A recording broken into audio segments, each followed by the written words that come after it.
लगातार जो रुझान है जो सामने आ रहे, पवन सिंह की पत्नी ज्योति सिंह पीछे चल रही है। ज्योति वो शख्स कह सकते हैं आपकी बिहार चुनाव के दौरान काफी चर्चा में रही, काराकाट से चुनाव लड़ने के लिए तैयार हुई। ज्योति सिंह फिलहाल पीछे चल रही हैं, ये जानकारी आ रही है सामने। अच्छा राकेश जी, देखिए ये जो तस्वीर है कहीं ना कहीं अभी फिलहाल ये धीरे धीरे स्पष्ट जरूर होगी, लेकिन जो ट्रेंड है क्या वो बदलेगा? क्या इस बार सचमुच लोगों इतना ज्यादा जो वोटिंग परसेंट लगभग 10% ज्यादा होना, महिलाओं का इस तरह से इन्वॉल्व होना, मतलब कहीं ना कहीं एक संकेत तो साफ दे रहा है।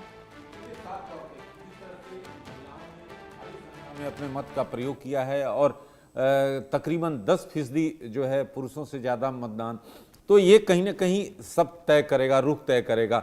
साथ ही साथ जेन जी की बात लगातार हो रही है। हाँ। तो प्रथम चरण में कई जो अगर बात करें विधानसभा में उनकी संख्या करीब करीब 15 से 20% थी, तो ये एक महत्वपूर्ण रोल अदा करता है।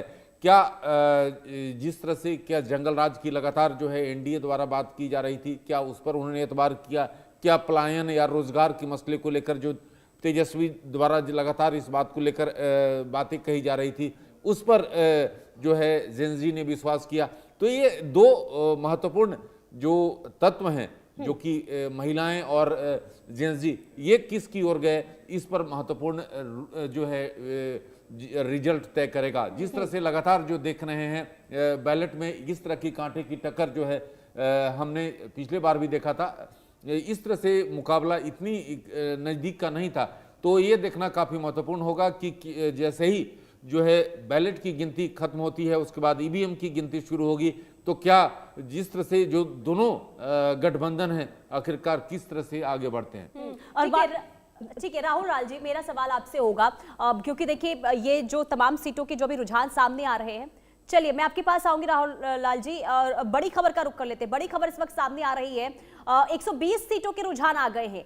120 सीटों के रुझान, 243 सीटों के रुझान आएंगे, लेकिन उससे पहले 120 सीटों के रुझान बता दें, 66 सीटों पर एनडीए को बढ़त मिलती हुई नजर आ रही है। ये बड़ी खबर आपको बता रहे हैं रुझानों में।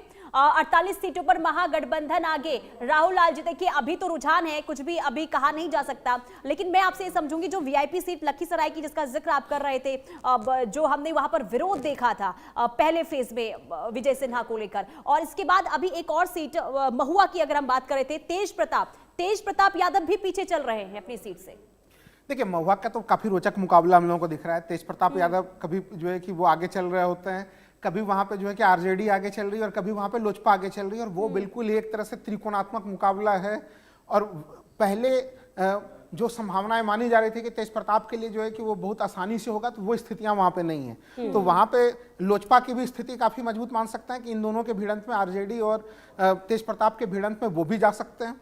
और हालांकि तेज प्रताप ने पूरी ताकत वहीं पे झोंकी है वहां पे, इसलिए उनकी स्थिति भी मजबूत हम लोग कह सकते हैं। लेकिन जो हम लोग बात कर रहे थे लखीसराय के सीट को लेकर जो आप कह रहे हैं, देखिए वहां पे वो चुनाव के दिन भी हम लोगों को नजर आ रहा था। देखिए अगर हम लोग देखें कि तारापुर वाले सीट पे भी वहां पे जब तक गृह मंत्री जी का दौरा नहीं हुआ था, तो उसके पहले मैं वहां पे भी गया था। याद हो कि बहुत ज्यादा जो है कि चलिए राहुल जी आपके पास आते हैं, आगे भी बातचीत होगी, लेकिन इसी बीच जो बड़ी जानकारी आ रही है वो अपने दर्शकों को दे दे। महुआ से जो देखिए तेज प्रताप यादव पीछे चल रहे हैं। अभी जिक्र भी हम कर रहे थे इस सीट की, बात भी कर रहे थे, बहुत आसान होगा ऐसा लग रहा था, लेकिन ऐसा होता हुआ नजर नहीं आ रहा। काराकाट से ज्योति सिंह पीछे है, अरुण सिंह आगे चल रहे हैं, और इसके अलावा भी आप देखिए कि धीरे धीरे जो है हम ये भी आपको बता रहे हैं कि अगर इस बार की अगर आप बात करें तो कुल सीटें 243 रही, जिसमें बीजेपी 101, जेडीयू ने अपने 101 प्रत्याशी खड़े किए, जबकि आरजेडी 143 सीटों पर चुनाव लड़ी, कांग्रेस 60 पर, लेफ्ट 34 पर,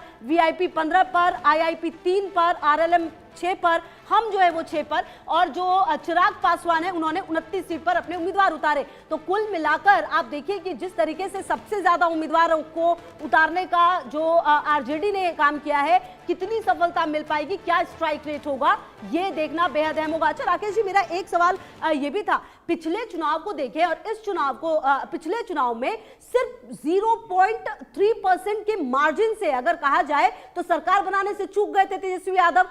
लगभग 12,000 के करीब जो है वो वोटों की कमी थी। तो क्या इस बार वो मार्जिन पूरा करने में कामयाबी मिल पाएगी?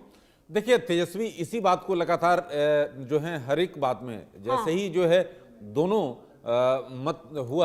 मतदान हुआ है उसके बाद